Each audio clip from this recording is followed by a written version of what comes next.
बिस्मिल्लाहिर्रहमानिर्रहीम, अस्सलाम वालेकुम वरहमतुल्लाहि वबरकातुहू। उम्मीद करता हूँ कि हाज़रीन क्लास और नाज़रीन क्लास दोनों ठीक और खैरियत से होंगे।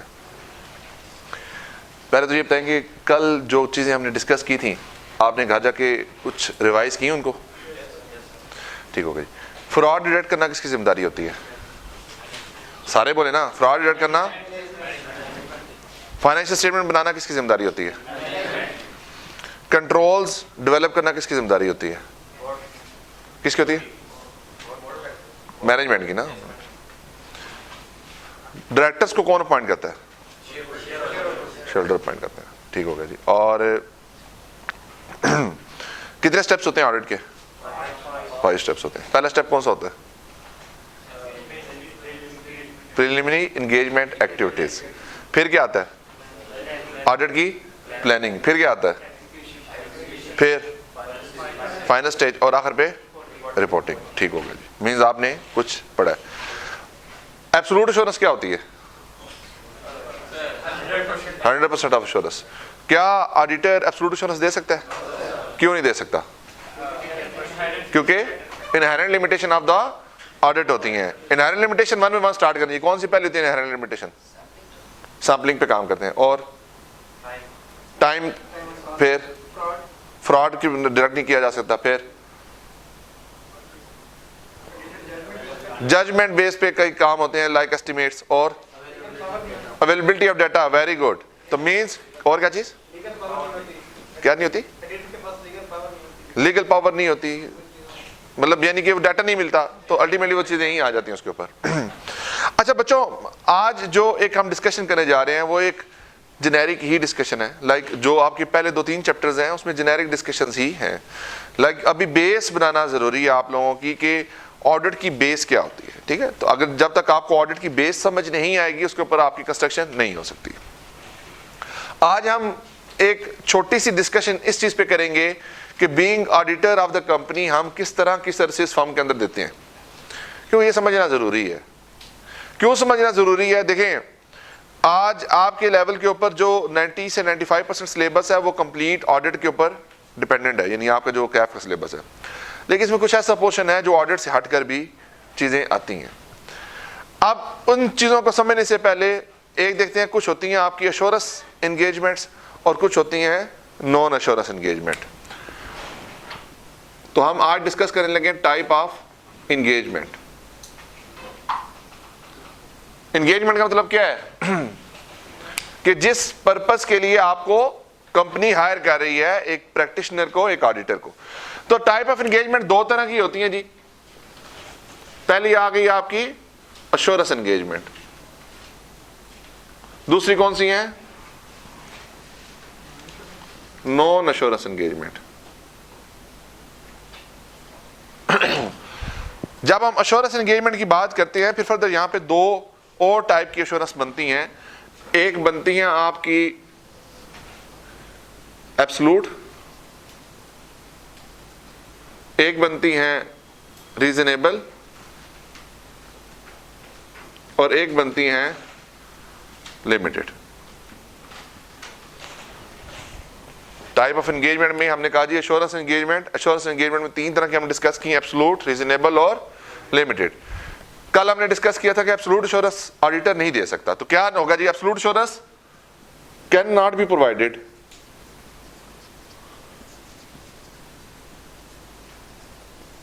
ड्यू टू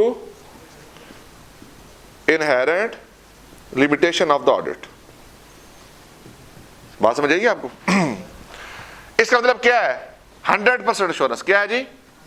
यानी ऑडिटर ने ईच एंड एवरी ट्रांजैक्शन को टेस्ट किया है। ऑडिटर ने हर तरह के काम किए हैं जो एक फाइनेंशियल स्टेटमेंट को कंप्लीटली वेरीफाई करने के लिए जरूरी हैं। तो इसे हम कहते हैं, यहां पे हम कहते हैं एब्सोल्यूट एश्योरेंस है। अच्छा, अब आपके ज़हन में एक सवाल ये आना चाहिए कि अगर वॉल्यूम ऑफ ट्रांजैक्शन ही कम हो तो फिर क्या हम एब्सोल्यूट एश्योरेंस दे सकते हैं? बेटा दोबारा सोचें।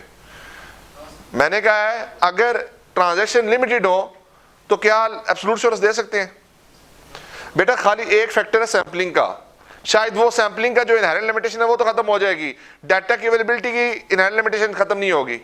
फ्रॉड की इनहेरेंट लिमिटेशन खत्म नहीं होगी, जहां पे अकाउंटिंग एस्टिमेट है उनकी इनहेरेंट लिमिटेशन खत्म नहीं होगी। जब ये सारी लिमिटेशन खत्म नहीं होंगी तो हम किसी सूरत में भी एब्सोल्यूट एश्योरेंस नहीं दे सकते, हम किसी सूरत में भी एब्सोल्यूट एश्योरेंस नहीं दे सकते। सारे मिलकर बोले, हम सारे मिलकर भी एब्सोल्यूट एश्योरेंस नहीं दे सकते, क्योंकि इनहेरेंट लिमिटेशंस होती हैं जो हमारे कंट्रोल्स में नहीं होती, जिनको हम कंट्रोल नहीं कर सकते। रीजनेबल एश्योरेंस क्या थी जी? High level of assurance but not absolute. Reasonable assurance क्या होती है जी? High level of assurance but not an absolute assurance. अब इसमें सवाल आता है कि ये हाई लेवल है तो ये किस फॉर्म में होती है? ये पॉजिटिव फॉर्म में होती है। क्या होती है? अब आपके जहन में पॉजिटिव का वर्ड है, पॉजिटिव फॉर्म से मुराद क्या है? देखिए, दो वर्डिंग्स हैं, मैं दो वर्डिंग्स आपको बताता हूं, आपने बताना है। एक है जी financial statement present true and fair view. एक लाइन ये है, एक लाइन ये है nothing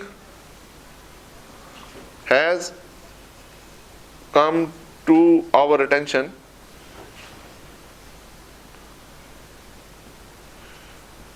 that cause us to believe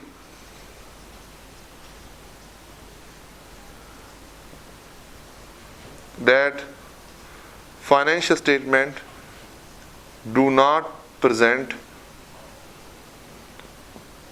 true and fair view। अच्छा, अब एक मैंने कहा जी कि ये जो रीजनेबल है ये पॉजिटिव फॉर्म में होती है, जो लिमिटेड है ये नेगेटिव फॉर्म में होती है। अब इन दोनों में से बताएं कौन सी पॉजिटिव है और कौन सी नेगेटिव है? ये 1 और ये 2। 1 कौन सी है जी? 2 क्या है? नेगेटिव। बात समझ आ गई? तो जब रीजनेबल एश्योरेंस की बात की जाती है तो पॉजिटिव फॉर्म ऑफ कंक्लूजन दिया जाता है। पॉजिटिव फॉर्म ऑफ कंक्लूजन क्या है? कि financial statement present true and fair view, कि financial statement true and fair view present कर रही है। बात समझ आई आपको? अच्छा, अब जहां तक ये बात आती है कि आपको रीजनेबल एश्योरेंस की बात हुई पॉजिटिव, और ये किस सूरत में दी जाती है? ऑडिट के केस में। ये कब दी जाती है? जो रीजनेबल एश्योरेंस होती है कब दी जाती है? ऑडिट के केस में दी जाती है। तो मींस क्या हुआ कि एश्योरेंस एंगेजमेंट में एक ऑडिट की सर्विसेज होती हैं। ऑडिट मतलब हिस्टोरिकल फाइनेंशियल इंफॉर्मेशन। किस चीज की? Historical financial information. Historical financial information ये है ना, देखें अकाउंटिंग एंट्री हो गई, अकाउंटिंग एंट्री हो गई, जीएल में पोस्ट हो गई, ट्रायल बैलेंस बन गया, ट्रायल बैलेंस की बेसिस के ऊपर फाइनेंशियल स्टेटमेंट बन गए। अब आपके हाथ में क्या है? फाइनेंशियल स्टेटमेंट्स हैं। ये किस इंफॉर्मेशन की बेस पे बने हुए हैं? हिस्टोरिकल फाइनेंशियल इंफॉर्मेशन की बेस पे बने हुए हैं। तो हिस्टोरिकल फाइनेंशियल इंफॉर्मेशन का जो ऑडिट होता है उसके ऊपर कौन सी एश्योरेंस दी जाती है? Reasonable assurance. रीजनेबल एश्योरेंस कौन सी टाइप होती है? पॉजिटिव फॉर्म ऑफ एश्योरेंस होती है। बात समझ आ गई है? तो ओपिनियन की टाइप क्या होती है? Financial statement present true and fair view. इस तरह की ओपिनियन आप देते हैं। क्लियर होगी जहां तक बात? कोई इशू जहां तक? अच्छा, तो ऑडिटर की पहली सर्विस कौन सी होगी जी? Audit of historical financial information. दूसरी है लिमिटेड। लिमिटेड का मतलब है negative form of assurance. Negative form of assurance के अंदर जो आप बेसिकली कार्य होते हैं ये रिव्यू एंगेजमेंट में कार्य होते हैं। देखिए, एक ऑडिट है, एक रिव्यू है। एक ऑडिट है, एक रिव्यू है। रिव्यू, अब देखें ऑडिट का मतलब क्या है? Examination complete. रिव्यू का मतलब क्या है? जस्ट सरसरी सा देखना। अच्छा, अब यहां पे बड़ी एक इंपॉर्टेंट बात आती है। वो इंपॉर्टेंट बात क्या है कि एक इंगेजमेंट कब रिव्यू एंगेजमेंट में पार होगी, एक इंगेजमेंट कब ऑडिट में पार होगी? ये बड़ा इंपॉर्टेंट क्वेश्चन है। यानी कि फॉर एग्जांपल मैं, आप सारे ऑडिटर्स हैं, मैं मैनेजमेंट हूं, मैं आपके पास आता हूं, मैं आके कहता हूं जी मुझे ऑडिट करवाना है। आपने असेस करना है कि इनका ऑडिट होना चाहिए या रिव्यू होना चाहिए। फिर आप मैनेजमेंट से डिस्कस करेंगे, मैनेजमेंट से अपनी इंफॉर्मेशन को शेयर करेंगे, अपने साथ एग्री करेंगे, फिर आप डिस्कस करेंगे ऑडिट होगा या रिव्यू होगा। तो यहाँ प्राइमरीली जो डिफरेंस है वो प्रोसीजर्स का डिफरेंस है। किस चीज का डिफरेंस है जी? यहाँ पे प्रोसीजर क्या होंगे? एक्सटेंसिव होंगे या कम होंगे? यहाँ पे क्या होंगे? वर्ड क्या है? वर्ड क्या है? रीजनेबल। Reasonable, limited. रीजनेबल में हाई लेवल ऑफ एश्योरेंस लेनी है। हाई लेवल ऑफ एश्योरेंस लेने के लिए आपको ज्यादा एविडेंस लेने पड़ेंगे, ज्यादा प्रोसीजर लगाने पड़ेंगे। जब बात आई लिमिटेड एश्योरेंस की तो वहां पे क्या करना पड़ेगा? कम प्रोसीजर लगाने पड़ेंगे। क्यों? क्योंकि वर्ड भी लिमिटेड है। लिमिटेड एश्योरेंस, यानी हम उसको रीजनेबल एश्योरेंस नहीं दे रहे, हम क्या कह रहे हैं, nothing has come to our attention. बड़ा फोकस करने वाली बात है। यहां पे हम क्या कह रहे हैं, financial statement present true and fair view, यहां पे हम कह रहे हैं nothing has come to our attention, यानी हमें कुछ नहीं मिला। That cause us to believe that financial statement do not present, देखें 2 दफा निगेट किया, डू नॉट प्रेजेंट और nothing has come to our attention, 2 दफा निगेट किया ना। देखें, nothing has come to our attention, that cause us to believe that financial statement do not present true and fair view, यानी कि हम जो procedure लगाए, जो हमने काम किया, जिस तरीके से किया, उसके बाद हमें कोई चीज इसमें नजर नहीं आई जिसकी बेस पे हम ये कह सकें कि फाइनेंशियल स्टेटमेंट ठीक तरीके से प्रेजेंट नहीं कर रहे। बात समझ आती है आपको? तो डिफरेंस आपको समझ आ गया। अगर पेपर में सवाल आ जाए what is difference between the limited assurance and reasonable assurance, क्या आप इसको आंसर कर लेंगे? डिफरेंस को आंसर कर लेंगे ना। जो आपकी रीजनेबल एश्योरेंस होती है उसमें आप हाई लेवल ऑफ एश्योरेंस होती है, और जो लिमिटेड होती है उसमें एश्योरेंस आप कह रहे हैं कि नेगेटिव फॉर्म में दे रहे होते हैं, इसमें पॉजिटिव फॉर्म, इसमें नेगेटिव फॉर्म, इसमें एक्सटेंसिव प्रोसीजर, इसमें कम प्रोसीजर। ये ऑडिट के केस में दी जाती है, ये रिव्यू के केस में दी जाती है। These are the differences. उसकी वर्डिंग इस तरह से आती है पॉजिटिव फॉर्म में, उसकी वर्डिंग आती है नेगेटिव फॉर्म के अंदर। डिफरेंस यही है ना? समझ आ गई बात आपको?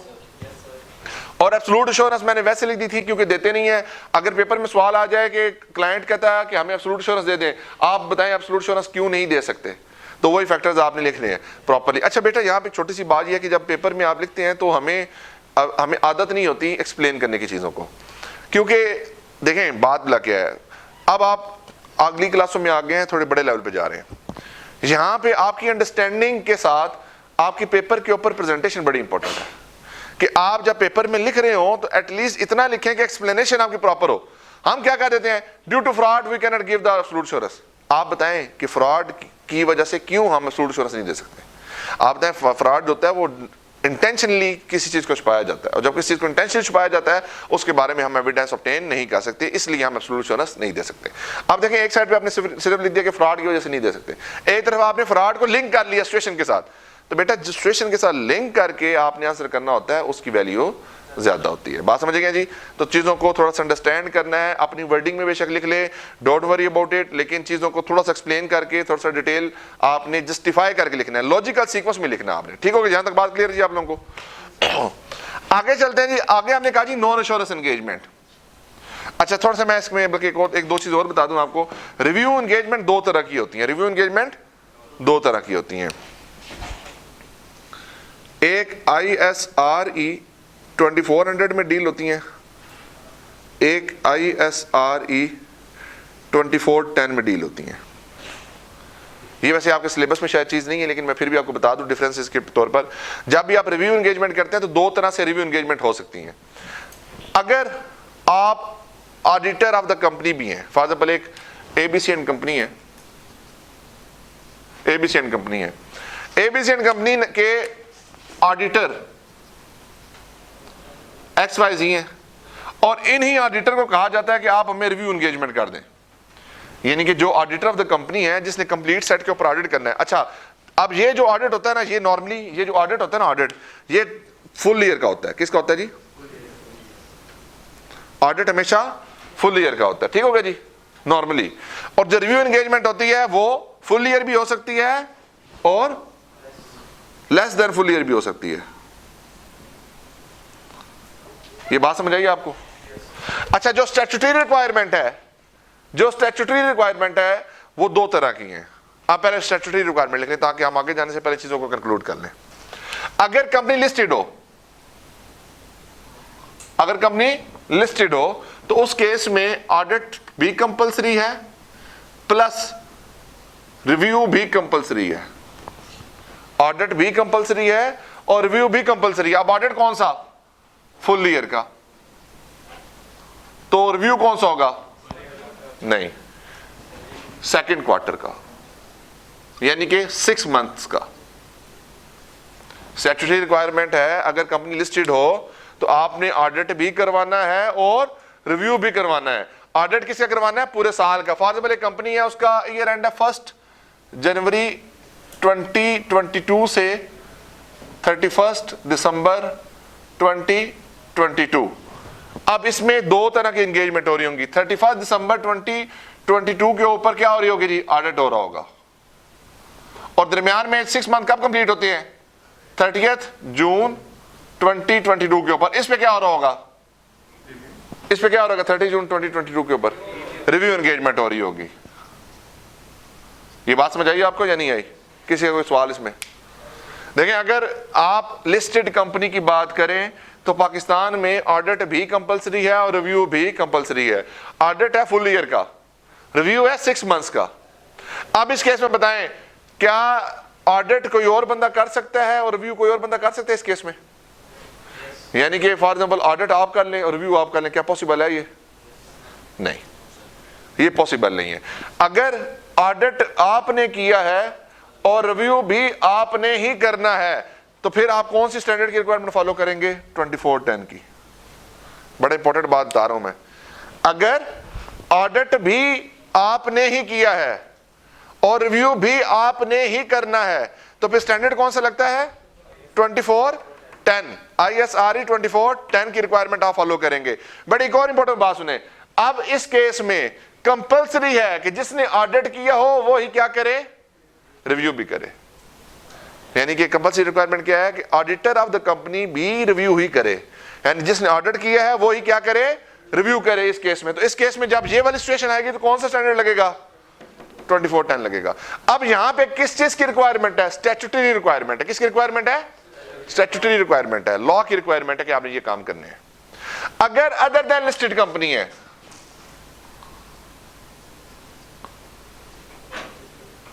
अगर अदर देन लिस्टेड कंपनी तो क्या करेंगे फिर? सिर्फ ऑडिट होगा। सिर्फ क्या होगा? ऑडिट होगा। सिर्फ क्या होगा जी? ऑडिट होगा। अब इस केस में रिव्यू की एंगेजमेंट की रिक्वायरमेंट कंपलसरी नहीं है। अब फॉर एग्जांपल एक तो स्टैट्यूटरी रिक्वायरमेंट की वजह से रिव्यू करवाना है ना इन्होंने। फॉर एग्जांपल एक लिस्टेड कंपनी है, वो वैसे कहते हैं कि हमने रिव्यू करवाना है, वो स्टैट्यूटरी रिक्वायरमेंट से हट के कहती है, फिर क्या करवा सकते हैं? करवा सकते हैं। अब अगर, बड़ी इंपॉर्टेंट बात है, वो अदर देन लिस्टेड कंपनीज भी करवा सकती हैं। यानी कि जब कंपनी खुद वॉलंटरली रिव्यू एंगेजमेंट करवाना चाहे तो करवा सकती है। उस केस में ऑडिटर का ऑडिट, यानी कि रिव्यू एंगेजमेंट जो कर रहा है उसका ऑडिट करना जरूरी नहीं है। दोबारा बताता हूं, हम डिस्कस कर रहे हैं कि अगर एक तो स्टैट्यूटरी रिक्वायरमेंट है ना रिव्यू करवाने की, जब स्टैट्यूटरी रिक्वायरमेंट होती है तो रिव्यू वही बंदा करता है जो ऑडिट कर रहा हो, जब स्टैट्यूटरी रिक्वायरमेंट हो तो। लेकिन अगर स्टैट्यूटरी रिक्वायरमेंट ना हो और कंपनी खुद वॉलंटरली रिव्यू करवाना चाहे तो वो किसी बंदे से भी रिव्यू करवा सकती है। वो ऑडिटर से खुद भी करवा, जो ऑडिट जिसने ऑडिट किया उससे भी करवा सकती है, किसी और से भी करवा सकती है। अगर जिसने ऑडिट किया है वो ही रिव्यू करे तो कौन सा स्टैंडर्ड लगता है? 2410। और अगर जिसने ऑडिट नहीं किया सिर्फ रिव्यू एंगेजमेंट कर रहा है उस पर कौन सा स्टैंडर्ड लगेगा? 2400। ये बात समझ आइए आपको? दोबारा बताता हूं, अगर स्टैट्यूटरी रिक्वायरमेंट की वजह से आप रिव्यू एंगेजमेंट करवाना चाहते हैं तो उस केस में जिस बंदे ने ऑडिट किया होगा वही बंदा क्या करेगा? रिव्यू करेगा। और कौन सा स्टैंडर्ड फॉलो करेगा? 2410 फॉलो करेगा। अगर स्टैट्यूटरी रिक्वायरमेंट नहीं है, कंपनी वॉलंटरली खुद करवाना चाहती है ऑडिट, तो फिर कौन सी स्टैंडर्ड की रिक्वायरमेंट है? 2410 की रिक्वायरमेंट है। यानी कि जब कंपलसरी रिक्वायरमेंट नहीं है ऑडिटर की तो फिर 2410 में आप फॉल करेंगे। अब आपके ज़हन में सवाल आना चाहिए, दोनों में फर्क क्या है? दोनों में फर्क क्या है? बेटा फर्क बड़ा नॉमिनल से है। वो फर्क क्या है? अगर आपने ऑडिट किया है तो आप रिव्यू कर रहे हैं, तो क्या आपके पास बिजनेस के बारे में अंडरस्टैंडिंग है? क्या आपको कंपनी के कंट्रोल्स के बारे में पता है? क्या कंपनी के बिजनेस रिस्क के बारे में पता है? क्या क्लाइंट के ऑपरेशंस के बारे में पता है? क्या लीगल एंड लिटिगेशन के बारे में पता है? आपके पास इंफॉर्मेशन सारी पहले से मौजूद है। तो जब आप दोबारा रिव्यू करेंगे तो क्या इतनी एक्सटेंट के साथ काम करना पड़ेगा? क्योंकि ऑलरेडी आप इंफॉर्मेशन को गैदर कर चुके हुए हैं, बिजनेस को समझ चुके हुए हैं, क्लाइंट के एनवायरनमेंट को समझ चुके हैं, तो आपके ऊपर रिक्वायरमेंट क्या हो जाएंगी? स्क्वीज हो जाएंगी। इसलिए 2410 में कम रिक्वायरमेंट दी गई है या नहीं है? तो जब आप आते हैं, जब आपने ऑडिट नहीं किया तो फिर आपको एडिशनल प्रोसीजर्स भी लगाने पड़ते हैं। क्लाइंट के बिजनेस को भी समझना पड़ता है, क्लाइंट के ऑपरेशंस को भी समझना पड़ता है, लीगल एंड लिटिगेशन को भी समझना पड़ता है, क्लाइंट के एनवायरमेंटल फैक्टर्स को भी समझना पड़ता है। अब ये क्यों समझना पड़ता है, इनको आगे जाके हम डिस्कस करेंगे। क्यों समझना पड़ता है ये आगे जाके हम डिस्कस करेंगे। अभी प्राइमरीली एक डिफरेंस के तौर पर मैंने आपको ये चीज बता दी है। बड़ी इंपॉर्टेंट बात है, यहां रीजनेबल में और लिमिटेड में प्रोसीजर्स का फर्क है। मैंने क्या कहा था, प्रोसीजर्स का फर्क होता है। तो यहां पे लिमिटेड में कौन से प्रोसीजर लगेंगे और रीजनेबल में कौन से प्रोसीजर लगेंगे, इसके बारे में छोटी सी डिस्कशन कर लेते हैं। लिमिटेड प्रोसीजर में सिर्फ तीन तरह, एक तरह के प्रोसीजर होते हैं जिनको कहता है रिस्क असेसमेंट प्रोसीजर। क्या कहा जाता है जी, कौन से प्रोसीजर होते हैं, रिस्क असेसमेंट। देखें, आप सिर्फ असेस करना है किसी चीज को, क्या करना है, असेस करना है। तो रिस्क असेसमेंट प्रोसीजर जो यहां पे लगते हैं दो तरह के होते हैं, एक होते हैं आपकी इंक्वायरी और दूसरी होती है एनालिटिकल प्रोसीजर। ये क्या होते हैं, इनके बारे में हम काफी डिटेल आगे डिस्कशन करेंगे। इंक्वायरी क्या होगी जी, इंक्वायरी क्या होगी आप बताएं।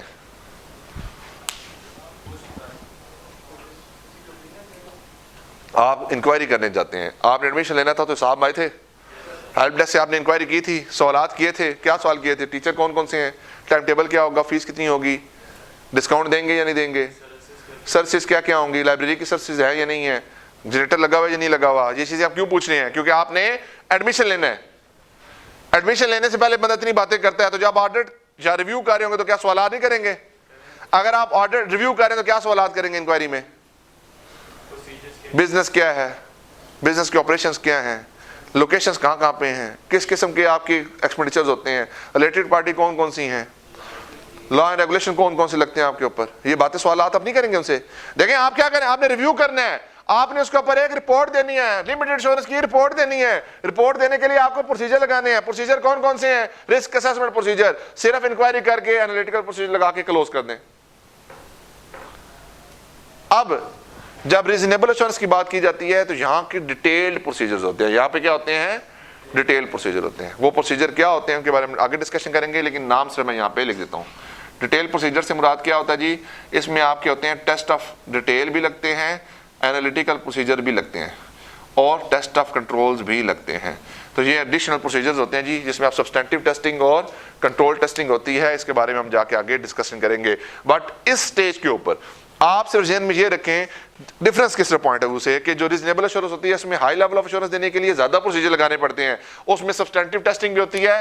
ये TOD प्लस AP यानी टेस्ट ऑफ डिटेल और एनालिटिकल प्रोसीजर बनते हैं सब्सटेंटिव प्रोसीजर, और सिर्फ टेस्ट ऑफ कंट्रोल बनती है कंट्रोल टेस्टिंग। ये बस इतना याद रखें फॉर टाइमिंग। तो ये बेसिकली हमें रीजनेबल एश्योरेंस देने के लिए ये प्रोसीजर लगाने पड़ते हैं, लिमिटेड एश्योरेंस देने के लिए सिर्फ ये प्रोसीजर लगाने पड़ते हैं। तो प्रोसीजर्स में फर्क हो गया, टाइप ऑफ ओपिनियन में फर्क हो गया, टाइप ऑफ एश्योरेंस में फर्क हो गया, फिर उसके बाद आपके जो अदर रिक्वायरमेंट है उसमें फर्क आ गया। तो आप इसकी बेसिस के ऊपर एश्योरेंस एंगेजमेंट के अंदर जाके बेहतर तरीके से आप समझ गए होंगे, उम्मीद करता हूँ आपको काफी हद तक समझ आ गई होगी। यहाँ पे बेटा अगर ये कॉन्सेप्ट आप अच्छे तरीके से समझ लेंगे ना, मैं जनरल बताऊं, जब मैं आपको रीडिंग करवाऊंगा तो आपको एक एक चीज समझ आ रही होगी। जो हमने चीजें डिस्कस की हैं एक एक चीज आपको समझ आ रही होगी। आगे चलते हैं, there is non assurance engagement. आगे कौन सी है जी, नॉन एश्योरेंस से मुराद क्या होता है, कि हम एश्योरेंस नहीं दे रहे, हम ओपिनियन नहीं दे रहे। तो नॉन एश्योरेंस एंगेजमेंट दो तरह की होती है। कितनी तरह की होती है जी, दो तरह की। एक होते हैं एग्रीड अपॉन प्रोसीजर, एक होते हैं और दूसरी होती है कंपाइलेशन एंगेजमेंट।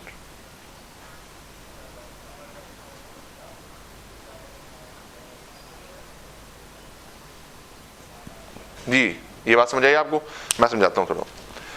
मैंने कहा there are non assurance engagement. Non assurance से मुराद क्या है कि किसमें हम एश्योरेंस नहीं दे रहे होते। एश्योरेंस किस सिचुएशन में नहीं दे सकते। फॉर एग्जांपल, आप मेरे पास आते हैं, आप आके कहते हैं कि मेरे पास डेटर्स हैं, डेटर की वैल्यू है 100 मिलियन।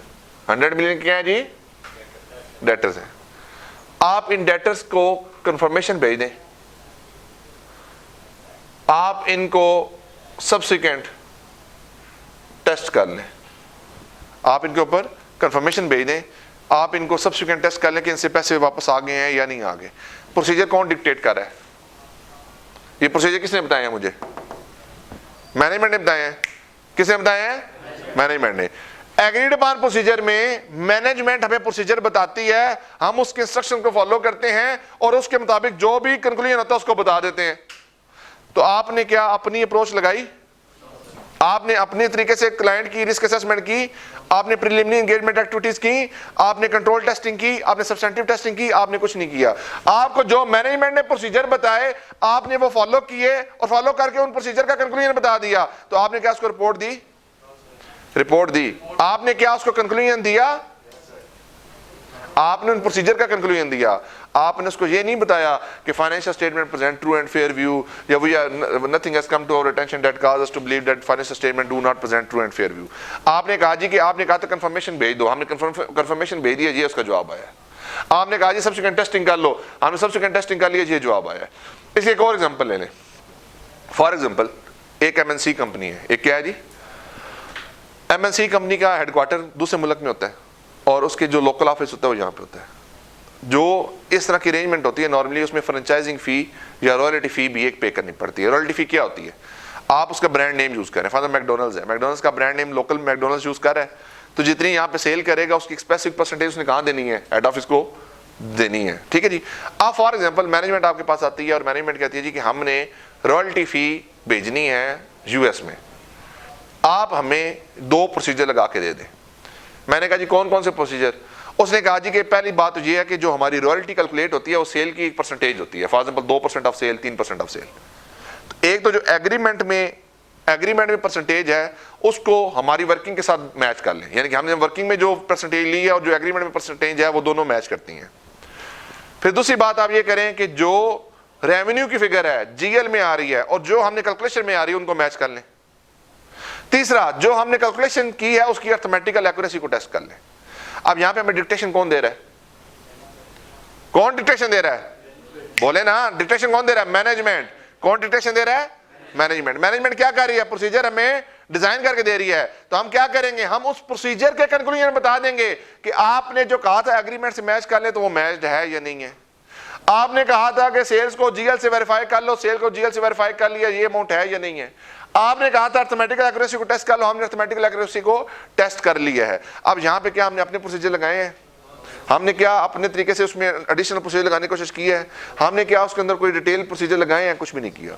तो क्या हम उसके ऊपर अश्योरेंस दे सकते हैं? नहीं दे सकते। अश्योरेंस देने के लिए वो एलिमेंट, अश्योरेंस एंगेजमेंट के एलिमेंट होना जरूरी है। अश्योरेंस एंगेजमेंट के एलिमेंट कौन कौन से थे? पहला कौन सा पॉइंट था जी? ओपिनियन देना। ओपिनियन देने के लिए क्या होना चाहिए? एविडेंस किस चीज का? फाइनेंशियल स्टेटमेंट कौन बनाता है, कौन रिव्यू करता है, कौन अप्रूव करता है। फिर उसके बाद फाइनेंशियल रिपोर्टिंग फ्रेमवर्क जिसके बेसिस पे वो फाइनेंशियल स्टेटमेंट बने हैं। एविडेंस किस तरीके से ऑब्टेन करना है। ये 5 तरीके की बातें थी। अब एलिमेंट ऑफ एश्योरेंस एंगेजमेंट इसमें मौजूद है? नहीं है। इसमें कंक्लूजन देना है किसका? जो मैनेजमेंट ने प्रोसीजर बताए उनका। बात समझा के क्लियर है? तो यहाँ पे बेसिकली बेटा एग्रीड अपॉन यानी कि जो प्रैक्टिशनर या हाँ प्रैक्टिशनर ही कहेंगे, ऑडिटर तो नहीं कहेंगे ना, इसको प्रैक्टिशनर कहेंगे। क्या कहेंगे? प्रैक्टिशनर और मैनेजमेंट के दरमियान आपस में क्या हुए हैं डिसाइड, उनको क्या कहते हैं? एग्रीड अपॉन प्रोसीजर होते हैं। उनको क्या कहते हैं? एग्रीड अपॉन प्रोसीजर कहते हैं। एग्रीड अपॉन प्रोसीजर क्या चीज होती है? नॉन एश्योरेंस एंगेजमेंट होती है। दूसरी बात है कंपाइलेशन एंगेजमेंट। कंपाइलेशन का मतलब क्या है? इकट्ठा करना। फॉर एग्जाम्पल मैनेजमेंट आपको ट्रायल बैलेंस दे देती है और कहते हैं कि हमें कंपाइलेशन कर दें फाइनेंशियल स्टेटमेंट, आप हमें फाइनेंशियल स्टेटमेंट बना के दे दें। तो क्या आप उनको एश्योरेंस दे रहे हैं? नहीं दे। क्या आप उसको ऑडिट कर सकते हैं? नहीं कर सकते। तो क्योंकि अकाउंट्स बनाना किसकी जिम्मेदारी है? मैनेजमेंट की। यहां पे मैनेजमेंट ने हमें अकाउंट्स बनाने के लिए हायर किया, तो हम उसको क्या करके दे रहे हैं? कंपाइल करके दे रहे हैं। किस चीज को? डाटा को। तो कंपाइलेशन एंगेजमेंट भी नॉन एश्योरेंस एंगेजमेंट होती है। बात समझ गए जी?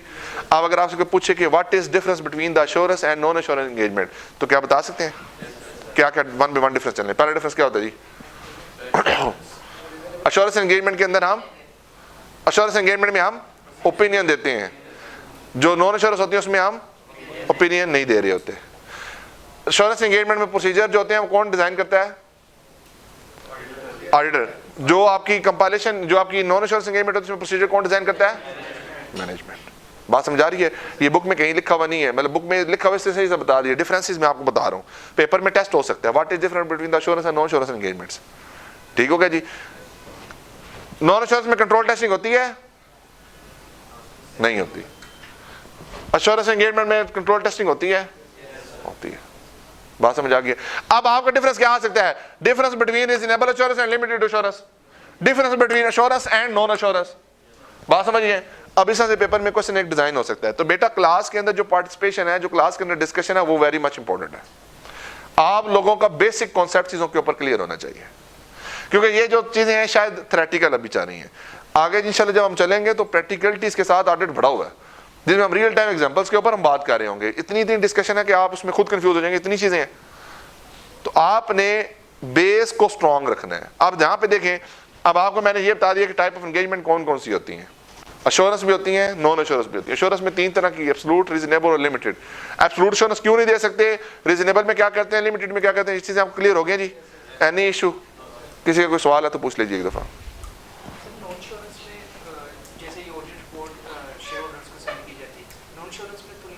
नॉन एश्योरेंस में रिपोर्ट बनती है, रिपोर्ट में ओपिनियन नहीं दी जाती। ओपिनियन क्या है?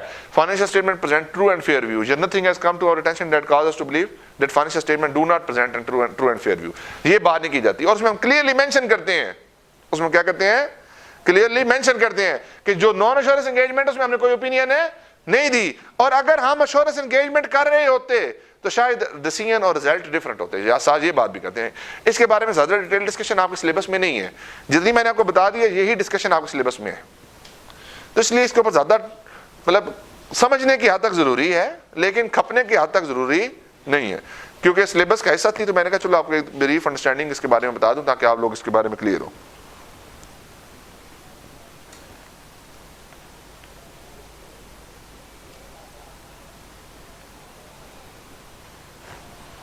जी जनाब, आगे एक चीज चलते हैं जी।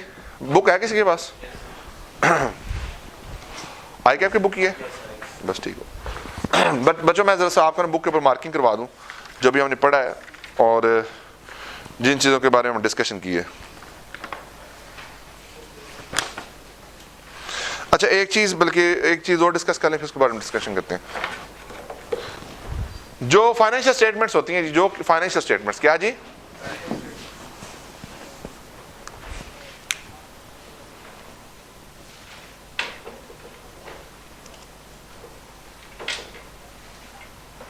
जो फाइनेंशियल स्टेटमेंट्स होती हैं ये किस बेसिस पे बनाई जाती हैं?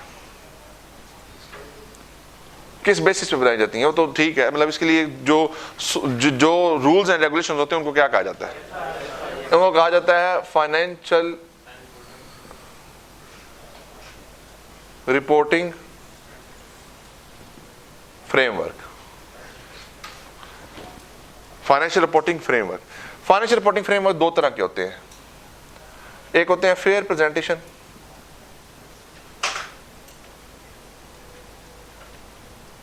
और दूसरे होते हैं कंप्लायंस। एक क्या होते हैं? फेयर प्रेजेंटेशन फ्रेमवर्क्स, और दूसरे क्या होते हैं? Compliance framework. डिफरेंस क्या होता है दोनों में? फेयर प्रेजेंटेशन से मुराद क्या है? True and fair view. क्या है जी? True and fair view. True and fair view किस चीज का? फाइनेंशियल स्टेटमेंट्स का। एक financial statement true and fair view कब अचीव करती हैं? जब उनको इंटरनेशनल फाइनेंशियल रिपोर्टिंग स्टैंडर्ड्स के मुताबिक बनाया जाए तो वो क्या अचीव कर लेती हैं? फेयर प्रेजेंटेशन को अचीव कर लेती हैं। फेयर प्रेजेंटेशन को कब अचीव किया जाता है? जब वो IFRS कंप्लायंट हो पाकिस्तान के अंदर, जब वो IFRS कंप्लायंट हो, US गैप के तौर पे कंप्लायंट हो, यानी कि जो फाइनेंशियल रिपोर्टिंग फ्रेमवर्क है उसके मुताबिक कंप्लायंट हो, तो क्या होती हैं? वो फेयर प्रेजेंटेशन को अचीव कर लेती हैं। वर्ड आ गया कंप्लायंस, फर्क क्या हुआ? नहीं, देखें मैंने कहा अगर 100% IFRS कंप्लायंट है तो फेयर प्रेजेंटेशन है, फिर मैंने इसके साथ वर्ड ऐड कर दिया कंप्लायंस है फाइनेंशियल रिपोर्टिंग फ्रेमवर्क, लेकिन इसमें कंप्लायंस भी आ गई है। इसमें क्या हो गया? एक IFRS भी हो सकते हैं प्लस लोकल लॉज भी हो सकते हैं, प्लस लोकल लॉज भी हो सकते हैं। आप देखें, यानी मैं एक एग्जांपल लेता हूं, पाकिस्तान में कंप्लायंस फ्रेमवर्क लगता है, पाकिस्तान में कंप्लायंस फ्रेमवर्क लगता है। क्यों? पाकिस्तान में देखें कंपनीज एक्ट है, कंपनीज एक्ट 2017 है, इसमें कुछ स्केड्यूल्स हैं, एक 3rd शेड्यूल है, एक 4th है और एक 5th है। थर्ड शेड्यूल आपको बताता है कि एंटिटी लार्ज साइज है, मीडियम साइज है या स्मॉल साइज है, ठीक होगा जी। फोर्थ स्केड्यूल बताता है डिस्क्लोजर रिक्वायरमेंट, किस चीज की? डिस्क्लोजर, एडिशनल डिस्क्लोजर रिक्वायरमेंट, यानी कि जो आईएफआरएस में डिस्क्लोजर नहीं है वो लोकल लॉज ने कहा कि ये चीजें आपने फाइनेंशियल स्टेटमेंट में डिस्क्लोज करनी है। जब फाइनेंशियल स्टेटमेंट में डिस्क्लोज करनी है तो आईएफआरएस की रिक्वायरमेंट तो नहीं है। अब क्या हुआ, यहां पे कुछ एडिशनल रिक्वायरमेंट आ गई, किसकी? लोकल लॉ की। लोकल लॉ के मुताबिक आपने कुछ एडिशनल डिस्क्लोजर फाइनेंशियल स्टेटमेंट में ऐड करने हैं। तो क्या आपने आईएफआरएस को 100% एज इट इज कॉपी किया है? आपने एडिशनल रिक्वायरमेंट ले ली, जब एडिशनल रिक्वायरमेंट लेते गए तो क्या बन गया? कंप्लायंस फ्रेमवर्क बन गया। क्या बन गया जी? Compliance framework. फॉर एग्जांपल जो डायरेक्टर्स की रिम्यूनरेशन है, ये डिस्क्लोज करना उसके कंपोनेंट, जिसमें मैनेजरियल रिम्यूनरेशन कितनी है, बोनस कितना है, मेडिकल एक्सपेंसेस कितने हैं, कौन से कितनी बेनिफिट दिए गए हैं, ये स्टैंडर्ड की रिक्वायरमेंट नहीं है, आईएफआरएस की रिक्वायरमेंट नहीं है, ये रिक्वायरमेंट किसकी है? लोकल लॉज एंड रेगुलेशन की है। इस तरह अगर डिस्पोजल की वैल्यू 5 मिलियन से ज्यादा हो तो आपने इंडिविजुअल डिस्पोजल आइटम, यानी कि जो इंडिविजुअल एसेट्स हैं उसकी कॉस्ट बतानी होती है, उसकी कॉमुलेटिव डेप्रिसिएशन बतानी होती है, उसकी नेट बुक वैल्यू बतानी होती है, मोड ऑफ डिस्पोजल बताना होता है, किसको सेल किया ये भी बताना होता है। ये आई-16 की या आईएफआरएस की रिक्वायरमेंट नहीं है, ये किसकी रिक्वायरमेंट है? लोकल लॉज एंड रेगुलेशन की रिक्वायरमेंट है। इस तरह यहां पे क्या हुआ कि कुछ एडिशनल रिक्वायरमेंट आ जाती हैं, कुछ स्टैंडर्ड्स को वो वहां से एलिमिनेट कर देता है। लोकल लॉ क्या करता है? कुछ स्टैंडर्ड की रिक्वायरमेंट को एलिमिनेट करता है। लाइक बैंक्स, जिस तरह से आईएफआरएस 9 था, कौन सा स्टैंडर्ड? आईएफआरएस 9। इसकी एप्लीकेशन डेट 2018 में थी मेरा ख्याल है, 18-19 में। अब ये स्टैंडर्ड आज तक पाकिस्तान में बैंक्स पे नहीं लगा, आज तक पाकिस्तान में बैंक्स पे नहीं लगा, क्योंकि उसकी एक्सेप्शन दे दी किसने? लोकल लॉ ने दे दी। किसकी? आईएफआरएस की। अब देखें कुछ एडिशनल रिक्वायरमेंट है, यानी आईएफआरएस प्लस लोकल लॉज, यानी कि लोकल लॉज क्या करते हैं? सुपरसीड करते हैं आईएफआरएस को। जहां पे लोकल लॉ में और आईएफआरएस में डिफरेंस आ जाए तो फॉलो किसको करेंगे? लोकल लॉ को फॉलो करेंगे। तो यहां पे आप क्या कर रहे हैं? कंप्लाई कर रहे हैं किसकी? लोकल लॉ एंड रेगुलेशन की। यानी आपके लिए सुपरसीडिंग अथॉरिटी क्या है? Local law. अगर कंफ्लिक्ट आ जाए तो किसको फॉलो करेंगे? लोकल लॉ को। तो यहां पे अगर कंफ्लिक्ट आ जाए तो किसको फॉलो करेंगे? आईएफआरएस को। जब आईएफआरएस को फॉलो करेंगे इन एनी सिचुएशन तो फिर क्या बन जाएगा? Fair presentation. जब लोकल लॉ सुपरसीड करेंगे तो फिर क्या बन जाएगा? कंप्लायंस। अब बात आई कि फोर्थ स्केड्यूल, फिफ्थ स्केड्यूल क्या है? फोर्थ स्केड्यूल डिस्क्लोजर रिक्वायरमेंट देता है लिस्टेड कंपनी के लिए। फिफ्थ क्या देता है? फिफ्थ देता है disclosure requirement other than listed के लिए। ये एडिशनल रिक्वायरमेंट है। इसमें कुछ देखें, मैंने आपको बताया कुछ स्टैंडर्ड की रिक्वायरमेंट उसने एलिमिनेट कर दी। लाइक स्टैंडर्ड की एप्लीकेशन डेट आती है, उस एप्लीकेशन डेट को चेंज कर दिया जाता है। वो कहते हैं जी कि आप इस डेट से नहीं इस डेट से अप्लाई करें। अब आईएफआरएस में तो अपनी एक डेट दी है, इस दिन से एप्लीकेशन करनी है। अगर आपको लोकल लॉ उस एप्लीकेशन को डेफर करता है तो लोकल लॉ रेगुलेशन क्या कर रहा है? उस रिक्वायरमेंट को डिले कर रहा है। लोकल लॉ जब डिले करता है तो हम किसको फॉलो करते हैं? लोकल लॉ को फॉलो करते हैं। जब लोकल लॉ को फॉलो करते हैं तो कंप्लायंस में होते हैं हम। कंप्लायंस किसकी? लोकल लॉ की फाइनेंशियल स्टेटमेंट को बनाने के लिए। बात समझ आ गई जी? कंप्लायंस फ्रेमवर्क और फिर प्रेजेंटेशन फ्रेमवर्क में समझ आ गई जी आपको क्या होता है? आगे एलिमेंट जो फाइनेंशियल, जो आपकी फाइनेंशियल स्टेटमेंट होते हैं, इसके कंपोनेंट्स क्या क्या होते हैं, एलिमेंट्स क्या क्या होते हैं? ये तो सिंपल ही है, इसमें तो कोई चीज बताने की जरूरत नहीं है ना आपको। स्टेटमेंट ऑफ फाइनेंशियल पोजीशन होती है, स्टेटमेंट ऑफ कॉम्प्रिहेंसिव इनकम होती है, स्टेटमेंट ऑफ कैश फ्लो, ये चीजें वही होती हैं। ठीक है जी। इसमें दो तरह के फ्रेमवर्क हैं, फेयर प्रेजेंटेशन फ्रेमवर्क है और कंप्लायंस फ्रेमवर्क है। ये भी समझ आ गया आपको? कोई मसला यहाँ तक कोई इशू नहीं है ना? क्लियर होगी? टाइप ऑफ एश्योरेंस आपको समझ आ गई है सारी। अब जरा आ जाए बुक के ऊपर और डिस्कशन करते हैं कि हमने क्या क्या चीजें अभी पढ़ ली हैं जी। चैप्टर 1 पे आ जाए जी जरा। चैप्टर 1 में 1.1 के अंदर डेफिनेशन ऑफ ऑडिट है जी, इसको टिक कर ले। An audit is examination of the accounts और accounting system of an entity by auditor. आगे नीचे उसने बता दी है कि फाइनेंशियल स्टेटमेंट जो होती हैं वो प्रिपेयर की जाती हैं एप्लीकेबल फाइनेंशियल रिपोर्टिंग फ्रेमवर्क के मुताबिक। फाइनेंशियल रिपोर्टिंग फ्रेमवर्क दो तरह के होते हैं, कंप्लायंस फ्रेमवर्क होता है और आपका ये बल्कि उसने, हाँ ठीक है, दिया हुआ नीचे उसने फाइनेंशियल स्टेटमेंट बता दी है चैप्टर 1 में। चैप्टर 1 में 1.1 हेडिंग के अंदर statement of financial position, statement of profit and loss account, ये सारी बातें उसने कर दी है। ठीक है जी। फिर एप्लीकेबल फाइनेंशियल रिपोर्टिंग फ्रेमवर्क है, इसमें उसने बता दी है legislative regulatory environment within each individual entity and accounting standard, for example IAS/International Financial Reporting Standards। बताएं जी अगर 1 में कौन सा होगा? देखा ना, ये कहता है ना, applicable financial reporting framework is decided by legislative और regulatory environment within each individual country. अगर लोकल लॉज होंगे तो क्या बन जाएगा? वो कंप्लायंस फ्रेमवर्क बन जाएगा। ठीक है जी। अब यहाँ पर उसने बताया नहीं है वैसे, लेकिन उसने एक ब्रीफ अंडरस्टैंडिंग दे दी है, लेकिन आपको समझ आ गई है। ठीक है जी। आगे कॉन्सेप्ट है जी, concept of accountability, stewardship and agency. तो ये बेसिकली कल 3 पार्टी रिलेशनशिप नहीं हम डिस्कस किया था। शेयर होल्डर किसको अपॉइंट करते हैं? डायरेक्टर्स को। डायरेक्टर किसको आगे अपॉइंट करते हैं? मैनेजमेंट को। और डायरेक्टर की और किसकी अपॉइंटमेंट करते हैं? ऑडिटर की अपॉइंटमेंट करते हैं। फर्स्ट टाइम आगे हम डिस्कस करेंगे। तो एनीओ जी, जहां पे बात है जी accountability, stewardship and agency. Stewardship किसे कहते हैं? स्टीवर्ड, ये जो जहाजों को लेके नहीं जाते स्टीवर्ड, उनको कहा जाता है स्टीवर्ड। यानी कि फॉर एग्जाम्पल देखिए, जहाज कौन है तो कोई और है, जहाज को लेके कोई और जा रहा है। जहाज फॉर एग्जाम्पल आपने जहाज बनाया, आप खुद तो नहीं चलाएंगे ना, आप नीचे क्या रखेंगे? कैप्टन रखेंगे, पूरी टीम रखेंगे, स्टीवर्ड जो कहलाते हैं ना वो। तो देखिए इस तरह कंपनी है, कंपनी के शेयर होल्डर और हैं, डायरेक्टर और हैं। तो यही बात नीचे कर रहा है, क्या कहते हैं? An audit of the company account is needed because in companies the owner of the business are not often the same person as individual who manage and control the business। कहते हैं जो ऑनर होते हैं और जो manage करते हैं वो नॉर्मली सेम नहीं होते। सेम कब होंगे? जब छोटी कंपनियां होती हैं, like private company with 2 directors, वो दोनों शायद मिलके ही कंपनी मैनेज कर रहे होंगे, दोनों शेयर होल्डर भी होंगे। लेकिन अगर कंपनी सिंगल मेंबर केस में, या अगर कंपनी बहुत बड़ी कंपनी है, फिर उस केस में दोनों बंदे सेम नहीं हो सकते। ठीक है जी। कहते हैं the share holder of the company, एक शेयर होल्डर होते हैं, दूसरे कौन से होते हैं जी? The company is manage and control by its directors. Director क्या करते हैं? उसको मैनेज और कंट्रोल करते हैं। The director have a stewardship role. Directors का रोल क्या होता है? स्टीवर्डशिप का। स्टीवर्डशिप जैसा जहाज होता है ना, एक जो बैरी जहाज होते हैं, बड़े बड़े जहाज, उसमें जो जहाज का कैप्टन होता है वो क्या होता है? जहाज का स्टीवर्ड होता है। ऑनर कौन होते हैं? वो किसी और जगह बैठे होते हैं। तो यहाँ पे इसका रोल क्या होता है जी? स्टीवर्ड का रोल होता है किसका? डायरेक्टर्स का। They look after the assets of the company and manage them on behalf of the shareholders। ये क्या करते हैं जी? मैनेज करते हैं बिजनेस को, एसेट्स की लुक आफ्टर करते हैं। In small companies the share holder may be the same people as the directors. ये भी हमने जो बात की थी, समझ आ रही है ना आप लोगों को? कोई मुश्किल तो नहीं। However, in most large companies the two groups are different। समझ आ गई? The relationship between the shareholder of the company and board of directors is also an application of general ledger, general legal principle of agency। जाहिर बात है, principal कौन होगा? Agent कौन होगा? Directors. पहला रिलेशनशिप क्या था? स्टीवर्डशिप का। स्टीवर्डशिप में स्टीवर्ड कौन होते हैं जी? डायरेक्टर्स। प्रिंसिपल कौन होता है? प्रिंसिपल कौन? Share holder. डायरेक्टर्स क्या होंगे? एजेंट होंगे। ठीक हो गया जी। तो कहते हैं जी कि the concept of agency applies whenever one person or group of individual act as an agent on behalf of someone else, the principal. The agent has a legal duty to act in the best interest of the principal and should be accountable to the principal for everything that he does as an agent। As agent, the shareholder, the board of directors should be accountable to the shareholders.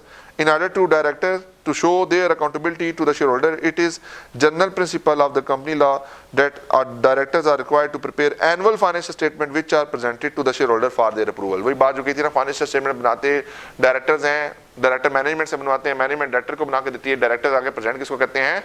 Share holder को present करते हैं। आप देखें जरा नीचे जो diagram बनी है, डायरेक्टर्स ने बनाई फाइनेंशियल स्टेटमेंट, प्रेजेंट किसको की? शेयर होल्डर को। अब फाइनेंशियल स्टेटमेंट का अगर इंडिपेंडेंट रिव्यू हो जाए, इंडिपेंडेंट ऑडिट हो जाए, तो क्रेडिबिलिटी किसके लिए बढ़ जाती है? शेयर होल्डर के लिए बढ़ जाती है। तो ये बेटा नीचे डायग्राम इसने ही बनाई है, इसको बेशक आप तो डायग्राम क्या तक समझ लें, इसमें कॉन्सेप्ट क्या तक समझ लें, क्वेश्चन आने के चांस यहाँ से नहीं है। इसकी रीडिंग करनी है 1.3 की, आपने रीडिंग करनी है, जस्ट रीड करना है जी। 1.3 को रीड करना है, लिख लें। आप इसमें याद जो करनी है डेफिनेशन ऑफ ऑडिट कर लें। 1.2 याद करनी है आप लोगों ने। 1.1 में definition of the audit, financial reporting framework. 1.2 के अंदर जो आपके पूरा है, ये पूरा आपको अच्छे तरीके से समझ आना चाहिए कॉन्सेप्चुअली। 1.3 के अंदर रीडिंग है, सिर्फ रीडिंग। 1.3 में क्या है जी? सिर्फ रीडिंग। आगे चलें, 1.4 है। 1.4 तो उसने वो बता दिया ये कि स्टैट्यूटरी रिक्वायरमेंट होती है ऑडिट की, ये हर कंपनी के लिए पाकिस्तान में रिक्वायरमेंट है, हर कंपनी ने ऑडिट करवाना होता है, यहाँ पे कोई एग्जम्पशंस नहीं है। ठीक हो गया जी। फिर आगे रिस्पॉन्सिबिलिटी ऑफ द मैनेजमेंट ने 2 चार्ज करना से ये इंपॉर्टेंट है। 1.5 इसको याद करना आप लोगों ने, 1.5 को याद करना है जी। रिस्पॉन्सिबिलिटी में उसने बता दिया जी, prevention and detection of fraud management की जिम्मेदारी होती है, preparation of the financial statement management की जिम्मेदारी होती है, design and implementation of the effective internal control ये मैनेजमेंट की जिम्मेदारी होती है। इसके अलावा उन्होंने ऑडिटर को एक्सेस देनी होती है डाटा की, ऑडिटर को इन्फॉर्मेशन देनी होती है ताकि वो अपने प्रोसीजर को लगा सके, तो ये भी जिम्मेदारी किसकी बनती है, बोर्ड ऑफ डायरेक्टर्स की ही बनती है। जी मैनेजमेंट की जिम्मेदारी क्या क्या होती है बताएं जी, जरा बताएं बताएं जल्दी आप बताएं।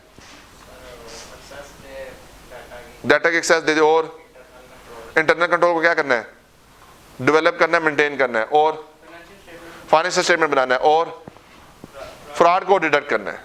बात समझ आ गई आपको, ये किसकी जिम्मेदारियां हैं, मैनेजमेंट की। याद होगी आप लोगों को, यहीं पे याद होगी है, किसी को मसला, कोई मसला नहीं है, जो पढ़ी है वही बातें हैं ना, कोई चीज डिफरेंट तो नहीं है ना वहां से। आगे आ जाए एश्योरेंस एंगेजमेंट। एश्योरेंस के अंदर आपने 2.1 के डेफिनेशन को तैयार करना है। एश्योरेंस क्या होती है जी, एश्योरेंस मीन कॉन्फिडेंस। 2.2 में लेवल ऑफ एश्योरेंस है, जिसमें उसने बात कर दी है जी कि अब वही बात की, assurance can be provided by audit और review. Assurance can be provided by audit और रिव्यू, ऑडिट और रिव्यू, ऑडिट और रिव्यू। समझ गया जी बात, एश्योरेंस ऑडिट और रिव्यू में ही प्रोवाइड की जाती है। फिर आगे लेवल ऑफ एश्योरेंस आगे जी, इसमें मैंने 3 लिख दिया, एब्सोल्यूट, रीजनेबल और लिमिटेड। जरा करें जी रीडिंग, क्या कहते हैं जी, the degree of assurance that can be provided about the reliability of the financial statement of company will depend on, ये 2.2 की रीडिंग कर रहा हूं मैं जी, 2.2 the meaning of assurance की, the amount of the work performed in carrying out the procedures, assurance process। यानी assurance process में आपने प्रोसीजर की एक्सटेंड क्या की है, ज्यादा प्रोसीजर लगाते हैं तो कौन सी होती है, कम प्रोसीजर लगाए तो कौन सी होती है, लिमिटेड। ठीक होगी जी बात। दूसरी क्या कहता है, the result of that work, उसके रिजल्ट ऑफ वर्क क्या होंगे, ओपिनियन। समझ गए बात को, ये चीज। फिर कहता है जी reasonable assurance, reasonable assurance is high level of assurance but not absolute assurance, वही बात लिखी हुई है। फिर क्या कहते हैं, पॉजिटिव फॉर्म के अंदर दी जाती है, नीचे पे लिखा हुआ है कि पॉजिटिव फॉर्म में दी जाती है, और उसकी उसने एग्जांपल भी दे दिया, in our opinion financial statement present true and fair view. यही बात की है जी पूरे पैराग्राफ में, कोई चीज ऐसी जो ना समझ आती हो, याद हो रहा है आप लोगों को साथ साथ, कोई ऐसी सिचुएशन तो नहीं है कि भूल रहा हो। ठीक है, आगे आता है limited assurance. Limited assurance A moderate level of assurance, क्या होती है जी, मॉडरेट लेवल होता है, कौन सा होता है जी, और किस फॉर्म में दी जाती है, नेगेटिव फॉर्म में। ये पढ़ने जरा, a moderate level of assurance provided by the practitioner concluding and expressed in negative form. For example, based on our review, nothing has come to our attention that causes us to believe that these financial statements do not present true and fair view. समझ गया जी बात को। आगे बेटा उसकी assurance provided by audit है, तो audit की जो एश्योरेंस होती है वो रीजनेबल होती है, उसके अंदर उसने पूरी बात कर दी है सारी, ये आप आगे पढ़ेंगे तो ये समझ आ जाएगा, ये बड़ा इंपॉर्टेंट एरिया है। फिर आगे 2.3 पे आ जाए जी। 2.3 है आपका element of the assurance engagement. Element of assurance engagement पे आ गए आप लोग। इसमें पहला क्या है जी, 3 पार्टी रिलेशनशिप। प्रैक्टिशनर का होना जरूरी है, रिस्पॉन्सिबल पार्टी। देखें प्रैक्टिशनर कौन होता है जी, ऑडिटर। रिस्पॉन्सिबल पार्टी कौन होती है, मैनेजमेंट। इंटेंडेड यूजर्स कौन होते हैं, शेयर होल्डर। 3 पार्टी रिलेशनशिप का होना जरूरी है, हमने कल डिस्कस किया था। दूसरे नंबर पे सब्जेक्ट मैटर। सब्जेक्ट मैटर क्या होगा, फाइनेंशियल स्टेटमेंट। सब्जेक्ट मैटर जिसके ऊपर आप ओपिनियन देने जा रहे हैं, सब्जेक्ट मैटर क्या होते हैं जी, फाइनेंशियल स्टेटमेंट्स। आपके फिर सूटेबल क्राइटेरिया क्या होगा, फाइनेंशियल रिपोर्टिंग फ्रेमवर्क्स। आपका जो क्राइटेरिया क्या होगा जी, सूटेबल क्राइटेरिया क्या होगा जी, फाइनेंशियल रिपोर्टिंग फ्रेमवर्क। आगे क्या कहता है जी, एविडेंस। एविडेंस वो जो इंफॉर्मेशन आप गैदर करते हैं, और आखिर पे क्या है जी, एश्योरेंस की रिपोर्ट। ये सारे एलिमेंट मिलते हैं तो क्या बनता है, एलिमेंट ऑफ एश्योरेंस एंगेजमेंट बनते हैं। यानी कि ये चीजें होंगी तो एश्योरेंस एंगेजमेंट कहलाई जाएगी, अदरवाइज एश्योरेंस एंगेजमेंट नहीं कहलाई जाएगी। यहां तो क्लियर हो गई जी बात आपको। आगे ऑडिटर की अपॉइंटमेंट है 3, अभी हमने नहीं पढ़ी जी। फिर आगे qualification and disqualification of auditor है, ये भी अभी हमने नहीं पढ़ी। Right and duties of auditor, ये भी अभी हमने नहीं पढ़ी। फिर आगे 4 है, ये भी अभी हमने नहीं पढ़ा। हाँ आगे आ जाए 5, लर्निंग आउटकम 5 के ऊपर। 5.1 में है जी advantage of statutory audit, advantages क्या होते हैं। और दूसरे नंबर पे है जी 5.2 के अंदर inherent limitation of the statutory audit. Limitations क्या क्या होती हैं, वही लिमिटेशन जो हमने पढ़ी थी। लिमिटेशन किसके साथ लिंक होती हैं, एब्सोल्यूट एश्योरेंस के साथ जाके लिंक होती हैं। एक इंडिपेंडेंट क्वेश्चन भी आ सकता है कि what are the limitation of the audit, या what are the inherent limitation of the audit and why we can not provide the absolute assurance. ये इस तरीके से क्वेश्चन डिजाइन हो सकता है, तो आप लोगों ने इस तरीके से इसको समझना है जी। समझ आ रही है बात की या नहीं आ रही, समझ क्लियर है। तो इसमें देखें वो बातें वही की हैं जी, कॉस्ट, इट्स कॉस्ट, यानी कि ऑडिट की जो कॉस्ट होती है वो एक लिमिटेशन होती है। जाहिर बात है पूरी की टीम स्ट्रक्चर होता है, पार्टनर, डायरेक्टर, इसके बारे में डिस्कशन हम फर्दर और भी करेंगे। पार्टनर होता है फर्म के अंदर, उसके नीचे डायरेक्टर्स होते हैं, फिर सीनियर मैनेजर होते हैं, फिर आपके जो असिस्टेंट मैनेजर होते हैं, सुपरवाइजर, और फिर आगे ट्रेनिंग स्ट्रक्चर होता है। इतनी बड़ी हायरार्की होती है, ठीक। इसकी इतनी कॉस्ट होती है, जाहिर बात उनको लैपटॉप भी लेके देने हैं, उनकी सैलरीज भी देनी है, उनको आपने ओवर टाइम भी देना है, आपने उनके खाने पीने का भी इंतजाम करना है, आपने सारे एक्सपेंडिचर उनके ब्याह पे करना है, तो कॉस्ट भी लगती है, ठीक है जी। तो ऑडिट की कॉस्ट होती है, जिसकी वजह से हम उसके अंदर कंप्लीट एविडेंस नहीं ले सकते ज़्यादा चीज़ों के बारे में, ठीक है। The disruption cost to the company staff during the audit, जारी बात है जब ऑडिट करने जाते हैं तो आप उनके मैनेजमेंट के स्टाफ को तंग भी करते हैं, उनसे डाटा भी मांगते हैं, वो आपसे फ्रेंड भी होते हैं, तो वो भी एक लिमिटेशन है जी ऑडिट की। Some item in the subject matter might be estimates, वो एस्टिमेट्स की बात होती है जी, कुछ एरियाज में एस्टिमेट होते हैं, वहाँ पे आप उनके बारे में प्रिसाइज कंक्लूजन नहीं ड्रा कर सकते, क्योंकि उनके आउटकम फ्यूचर पे डिपेंड कर रहे होते हैं। फिर मोस्ट फ्रॉड इंक्लूड, यानी फ्रॉड जब होते हैं तो वो एक इंटेंशन के साथ किए जाते हैं, जिनको आप नहीं पकड़ सकते। आगे सारी बातें जनाब लिखी हैं। कल बच्चे किसी ने भी सवाल किया था परसुएसिव और कंक्लूसिव में क्या फ़र्क होता है, तो आंसर समझ आ गया था बाकी बच्चों को भी। तो ये आप मेरे ख्याल आपने पढ़ लिया था ये शायद दस से, समझ आ गया जी, क्लियर है, कोई मसला तो नहीं, इसको कर लेंगे। लें जी, चैप्टर 1 इंशाल्लाह हमारा 2-3 दिन में कंप्लीट हो जाएगा। चैप्टर 1 में इंशाल्लाह हमने 2-3 चीज़ें करनी है। एक ऑडिटर की अपॉइंटमेंट वाला एरिया है, फिर ऑडिटर के राइट्स एंड ऑब्लिगेशन वाला एरिया है, और उसके साथ जो है आपके जो आइजाज क्या होते हैं, किस तरह से उनके ऊपर फ्रेमवर्क बनता है, उनके बारे में डिस्कशन है। तो 2 से 3 दिन की फर्दर डिस्कशन है, चैप्टर 1 आपका क्लोज हो जाएगा। मुश्किल है जी ऑडिट? नहीं है मुश्किल? समझ आ रही है आप लोगों को? क्लियर है? कोई इशू तो नहीं? देख लें, अगर आपको लगता है मुश्किल है तो आप डिस्कस करें, फिर आगे इंशाल्लाह टेस्ट भी रखना आप लोगों का। मंडे को टेस्ट रख लें आप लोगों का। मंडे को जितना आज तक पढ़ लिया है उसका टेस्ट होगा जी, हो सकता कल वाला एरिया भी शामिल कर ले, कल तक का, बल्कि कल तक जो पढ़ेंगे हम उसको चैप्टर 1 के टेस्ट में इंशाल्लाह ले लेंगे जी। आपको मंडे को इंशाल्लाह आपको टेस्ट होगा जी। नहीं जी, मिलते हैं इंशाल्लाह फिर अगली क्लास में, तब तक के लिए अल्लाह हाफिज़।